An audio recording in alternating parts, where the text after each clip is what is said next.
ಬೀಜದ ಶುಂಠಿ ಡಿಮ್ಯಾಂಡ್ ಆಗಿದೆ, ಹಿಮಾಚಲ ಶುಂಠಿ ಡಿಮ್ಯಾಂಡ್ ಆಗಿದೆ.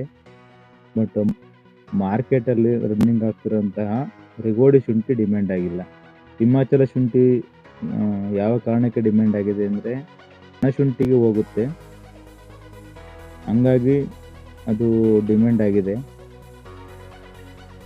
ನಾವು ನಮ್ಮ ಭಾಗದಲ್ಲಿ ಅತಿ ಹೆಚ್ಚಾಗಿ ಬೆಳೆಯುವಂಥದ್ದು ರಿಗೋಡಿ ಶುಂಠಿ, ಹಂಗಾಗಿ ಅದು ಮಾರ್ಕೆಟ್ ರೇಟು ಸ್ವಲ್ಪ ಡೌನ್ ಇದೆ. ನಮ್ಮ ಭಾಗದಲ್ಲೆಲ್ಲ ಬೀಜದ ಶುಂಠಿ 2000ದಿಂದ 2200 ಇದೆ.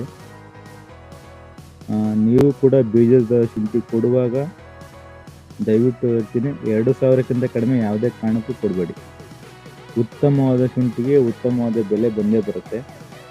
ನನ್ನ ಪ್ರತಿ ವಿಡಿಯೋದಲ್ಲೂ ನಾನು ನಿಮ್ಗೆ ಅದೇ ಹೇಳೋದು, ನಿಮ್ಮ ಶುಂಠಿ ಚೆನ್ನಾಗಿದ್ದರೆ ಮಣ್ಣು ಹಾಕಿಸ್ಬಿಟ್ಟು ಟ್ರೈಕೋಡರ್ಮನ 1 ಲೀಟರ್ಗೆ 5 ಗ್ರಾಮ್ನಂತೆ ಮಾಡಿ ಡ್ರೆಂಚ್ ಮಾಡಿ, ಅಥವಾ ಸ್ಪ್ರಿಂಕ್ಲರ್ ಮೂಲಕ ನಿಮ್ಮ ಸ್ಪ್ರೇಯರ್ ಪಂಪ್ ಮೂಲಕ ಅದನ್ನು ಇಡೀ ಪ್ಲ್ಯಾಟಿಗೆ ಸ್ಪ್ರೇ ಮಾಡಿ.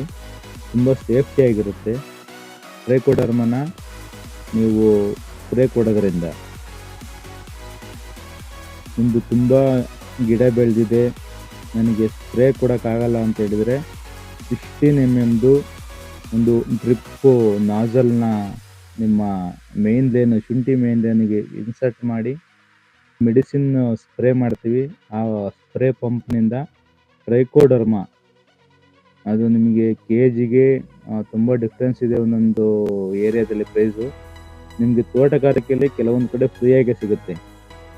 ಅಗ್ರಿಕಲ್ಚರಲ್ ಆಫೀಸಲ್ಲಿ ಅಥವಾ ತೋಟಗಾರಿಕೆ ಇಲಾಖೆಯಲ್ಲಿ ಫ್ರೀಯಾಗಿ ಸಿಗುತ್ತೆ.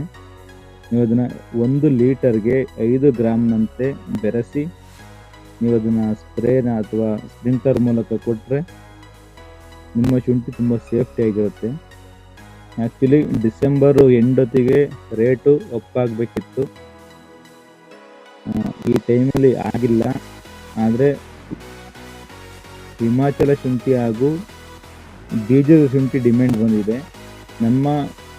ನಮ್ಮ ಭಾಗದಲ್ಲಿ ಅಥವಾ ನಾವು ಎಲ್ಲರೂ ಕೂಡ ಮ್ಯಾಕ್ಸಿಮಮ್ ಒಂದು 80% ರೈತರು ಬೆಳೆಯುವಂತಹ ರಿಗೋಡಿ ಶುಂಠಿಗೆ ಡಿಮ್ಯಾಂಡ್ ಇಲ್ಲ.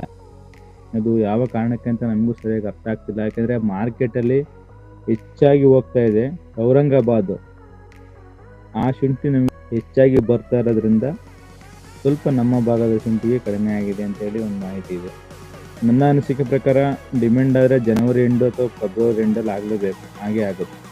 ನಿಮ್ಮ ಶುಂಠಿ ಚೆನ್ನಾಗಿದ್ರೆ ಬೀಜಕ್ಕೆ ಹೋಗ್ತಾ ಇದ್ದರೆ ಜನವರಿ ಎಂಡಲ್ಲಿ ಅಂತೂ 2200ರಿಂದ 2300ಕ್ಕೆ ಬಂದೇ ಬರುತ್ತೆ.